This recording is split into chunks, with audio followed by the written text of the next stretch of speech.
This was the land of the free. I don't want nothing, and it looks like that's what I'm gonna get. Sometimes I feel I need something. Taking my time and to help me forget about everything. Too much things running around in my brain, so come on, sweetness. Won't you help to ease my pain? Oh, love me, baby. Love me like I really mean it. I squeeze me, mama, then pinch me so I know I didn't dream it. I guess I do want something, but I can't seem to find it yet. Sometimes I feel like I'm nothing. You say I'm nothing you could ever forget. Well, that's just one thing. You said they keep me hanging on. Sometimes I could just scream. Baby, don't you do me wrong. I love you, darling, and you know that I love to show you. Ah, come on, sweetness, please let me get to know you. Yeah.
everyone. Good morning. Welcome back to the Lookout. It's the 11th of August. My name is Zeke Lunder. I run this website out of Chico, California. And we interpret publicly available intel and look at what fires are doing. So this morning we're talking about the Six Rivers Lightning Complex around Willow Creek. We've been covering this for the last week. So if you're just checking us out now, go back and see what the fire's been doing. Mainly our interp is based on the infrared flights that get done every night. And then once those are uploaded, we can grab them and look at them. But, there's got to be a disclaimer that I'm just looking, I'm getting a pretty incomplete picture of what's happening on the ground. I'm not over there. I'm not plugged in with the operations section. So I don't have a real clear view of the strategy over there or, how things are really going. I just see these kind of snapshots taken from the air, and then I kind of tell you what I think is going on. And sometimes that's way off. So let's jump into the map, and we'll talk about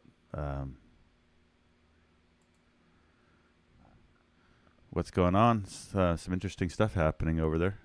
And over the last couple of days, so we're looking at Willow Creek in the bottom of the screen. We're looking kind of east over the Bremer and Waterman. Yesterday I was telling you, I don't think these fires are going to grow together.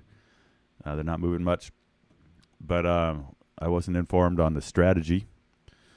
And it looks like, let me turn up my mic here. Looks like a big firing operation got started yesterday afternoon, kind of mid-afternoon, on the Waterman here. This fire hasn't moved much in the last couple of days. As far as down in the creek, they've been pounding it with heavy helicopters, and hundreds of drops probably from heavy helicopters. Got a real quick turn around the river here, so they've kept this bottom edge of the fire cool, but they haven't really been able to stop it necessarily from spreading up and down canyon. And so that, I think, has kind of triggered a bigger box here where it looks like they're firing the head of this watershed, Coon Creek. And also it looks like they're firing here to keep ahead of it. And so we've talked about that here, is that as these fires back and flank across the landscape, we get what's called rollout. Burning logs and the like on steep ground can kind of roll down a hill and then come back up and push the line. And so when we're dealing with flanking fire in steep country, oftentimes if we have time to prep a fire line and put fire on the ground ahead of where the fire's coming up, we can kind of create a buffer.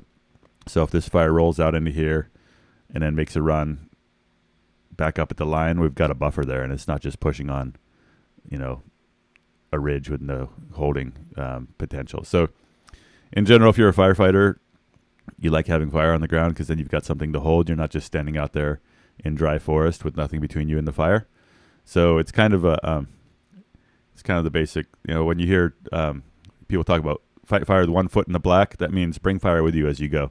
As you're cutting fire line, you want to be firing it whenever you can to deprive the fire of fuel. And, you can only maybe scratch a 6-foot fire line, but the fire can pretty quickly help you broaden your fire line out to 100 or hundreds of feet. So there's firing going on here. Looks like coming down this road. There's also firing. So, and then the fire itself hasn't moved a lot to the north. The white line is what we do every day here, is we show you what the fire was doing 24 hours before it was mapped. And so this backing fire, it's not spreading very fast, but it is spreading, and, it's not likely going to get controlled going down into here based on what it's been doing. Anyway, so the puzzle here is just that you've got 3 different fires, and trying to put together a strategy that kind of boxes all of them in is it's pretty tricky. And obviously no one wants to be putting fire on the ground in August. Everyone knows that when you put fire on the ground, you can't take it back and bad things can happen.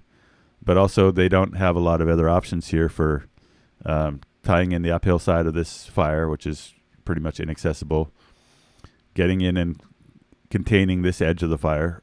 Smoke hanging in on these fires has been a big problem for helicopter drops, because for a large part of the day there's too much smoke to really see where the fire is and fly. Anyway, that's the strategy. I don't know much more about what's going on there, except that on the ops map, it looks like the strategy is to kind of use this road and dozer line over here and to kind of tie this whole end of the fire into one kind of big box here down towards Trinity Village. The fire's kind of pushing the timing on that. We'll get to that in a minute. One thing that firefighters have in their advantage right now in this firing operation is that there's been a lot of fuels thinning work, piles, mechanical piling with tractors, hand piling, and burning of the piles over the last 3 or 4 years along here. And that's because people have identified this as being kind of a strategic location to pick up fires coming out of the backcountry. And when we look at kind of the fire history here, 2015 Happy Fire, 2020 Red Salmon Complex, we had the Meagrum Fire here in the late 90s. We know that we're going to keep having major fires in the backcountry of the Trinity Alps and up towards Denny, just this really wild country that's some of the wildest country in all of California. It's like our own little piece of backcountry Idaho. Anyway, we know that we're going to keep having fires out there. We're going to have to keep picking them up before they get to the front country here where the towns are. So there has been priority put on thinning fuels along these ridges, and you can kind of see some of that. And there's also old dozer lines out here from previous fires. So strategy right now, I think, is to, and they've been working on it, is clean up these roads and try to tie together some sort of box with roads, dozer line, and hand line to make these into one. Tough stuff, people. Coming down close to the Bremer fire, not a lot to report there. The fire continued to back down here. There was firing yesterday, or the day before yesterday here off dozer line up against the community, and have to see how that's going. The white line shows fire spread, and then also I want to say that there's some inaccuracy in the mapping. So continue to see that flanking. Over here, fire continues to spread, flanking downriver across from Willow Creek. It's about what it's been doing every day. It moves, couple hundred yards, flanking, roll out, flanking. No new spread down towards the river there. And as we've talked about, we're not super concerned often about the fires jumping the river. It's a great fire break. So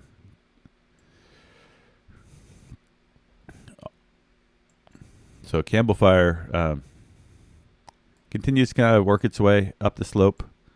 And like we were talking about, the smoke inversions sitting in through the day help prevent big runs. We get our afternoon kind of really reliable up canyon winds, and that drove the fire up to the top here, up to Ziegler Point Road yesterday afternoon. And there's a couple spots. There's a dozer line that has been put in on this ridge. There's a couple spots over it. I think it's likely that crews were out there all night trying to pick those up because this is a really important spot. There's a lot of open fire line down below, so it's unclear if this, if we'll get another up canyon wind today and get another run here, that will push the fire down into here. I'm going to jump real quick to operations map, give you a second to get kind of oriented here. Here's Trinity Village down here. Here's Quimby Road and Quimby Creek, and here's where the fires kind of run up the ridge to the east. You can see there's dozer line out in here. You got the spots across the dozer line. They've prepped this road as fire line. And so if they can keep the fire on the uphill side of the dozer line in that road, then that is a good deal. But as we've said before, it's tough to hold mid-slope line on steep ground with the rollout, with snags. So it's just a tough piece of ground. And the ops map right now is showing a planned burnout here along this mid-slope road. That's also tough. It's tough to hold firing on mid-slope road just because you've got fuel right above you on the road and rollout and all the other things that we've been talking about. But they don't have a lot of options there. It looks like headed up to Ziegler Point from the existing dozer line, they're not showing a planned dozer line. So, it might be that that's too steep, or they don't think that they can hold it there. This purple is potential dozer line. This is existing dozer line and hand line around the town of Trinity Village. So just to jump back in on here real quick, dozer line up this ridge. This road is prepped. potential firing up here that would kind of tie back into this road system and the other fire.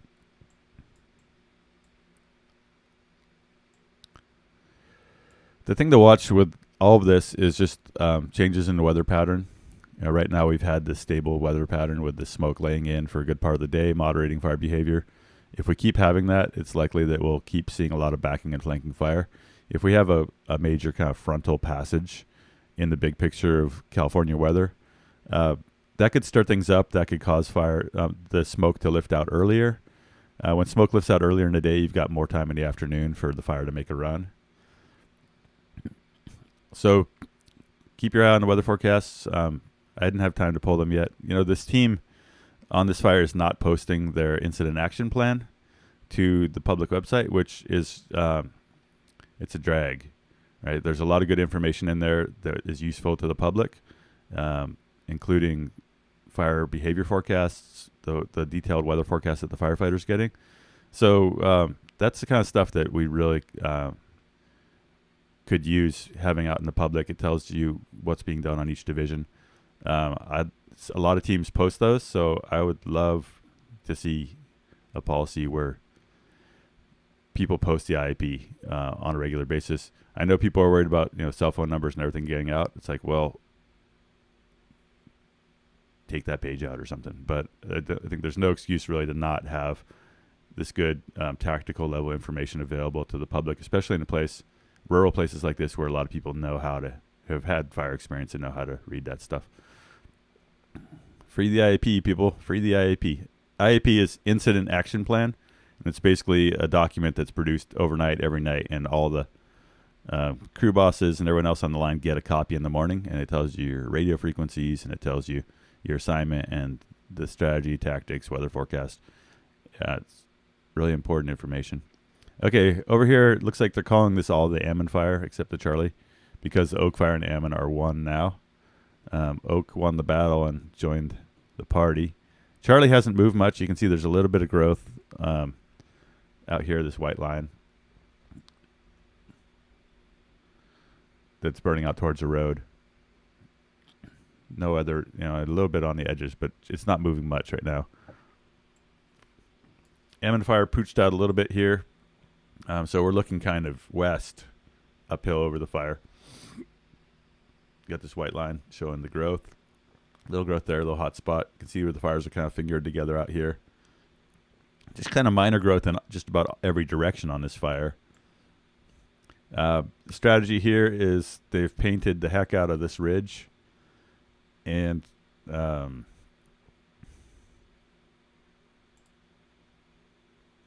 they've got dozer line, kind of indirect dozer line off the edge of this fire, along with a lot of retard treatment on the upper slope. And so we'll see how that goes. We'll see what happens here.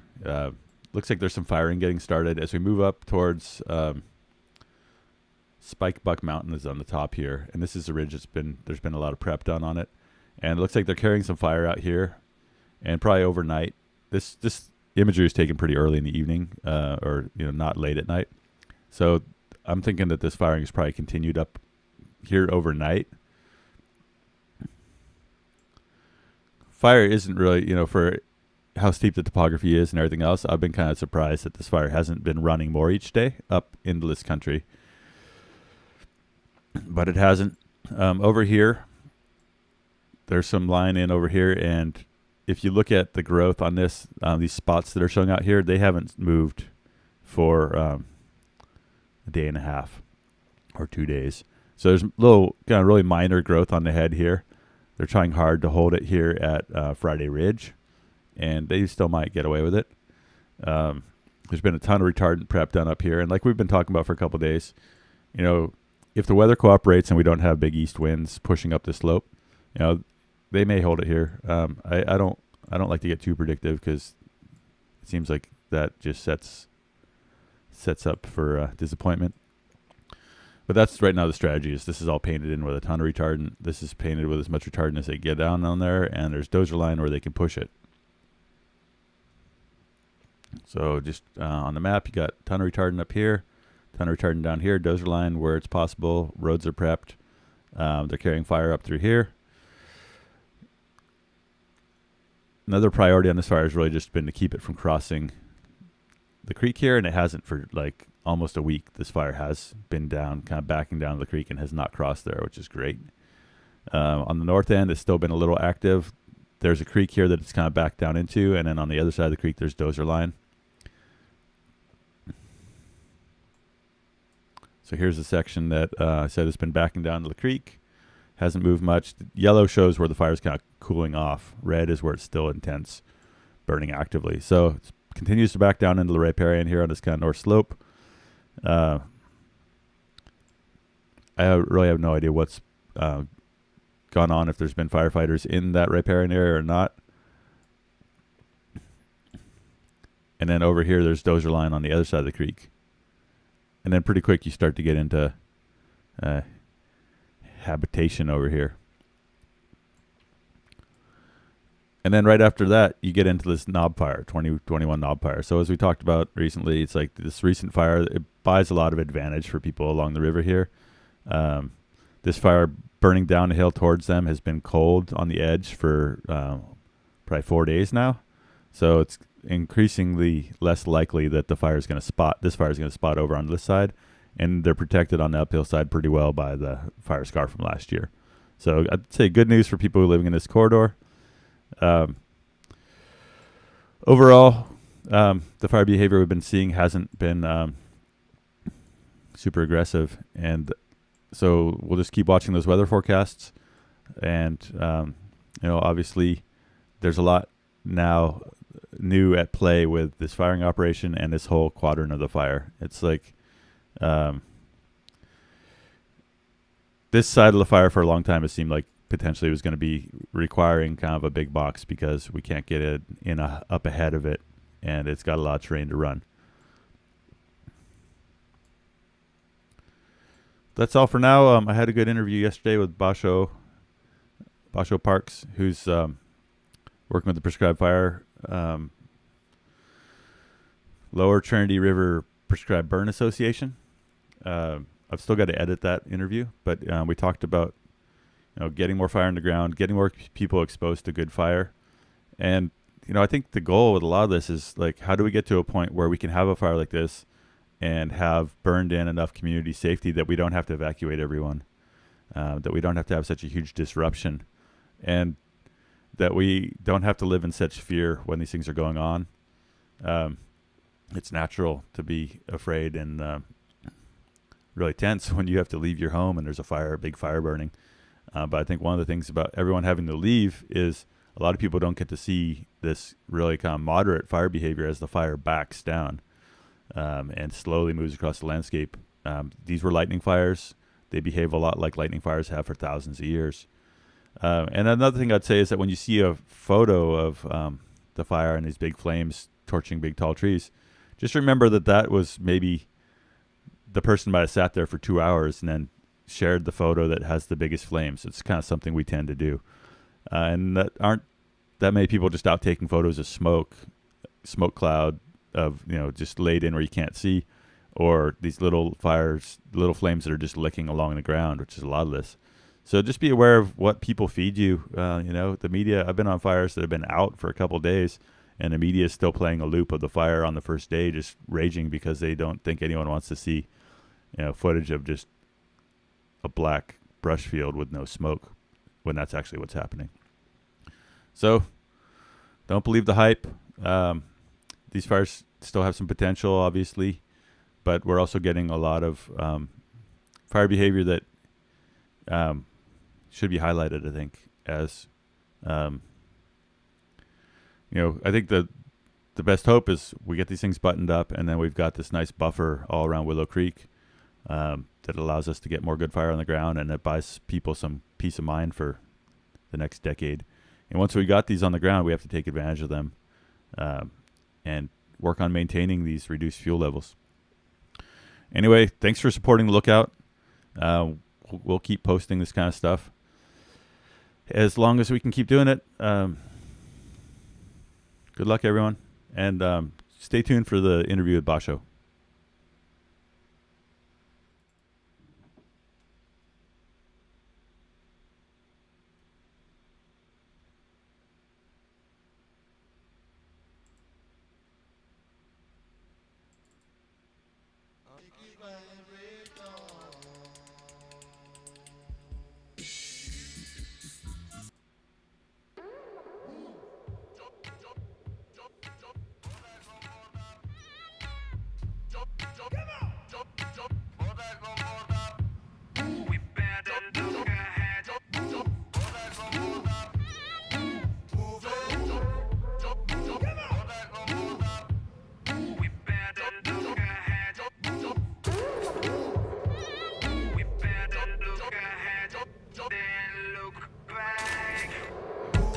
We wanna bust your radio.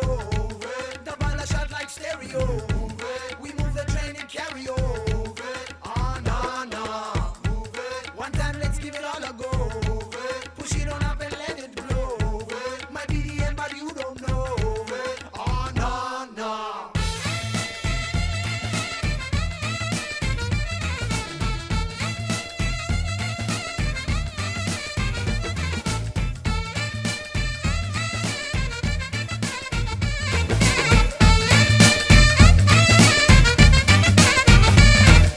Life is on top of all, and it's my favorite. I might fly with it, and I might drown in it. I might look aside of it, but I can't ignore it. Don't be the ignorant who turns his back on it. And now we're in the race, and now you show your face. If you can find your place, then we can show you how to send it to outer space. To fly on your own. We wanna bust your radio. The ball shot like stereo. We move the train and carry over. Oh no no. One time let's give it all a go. Push it on up and let it blow. Might be the end, but you don't know. Oh no no.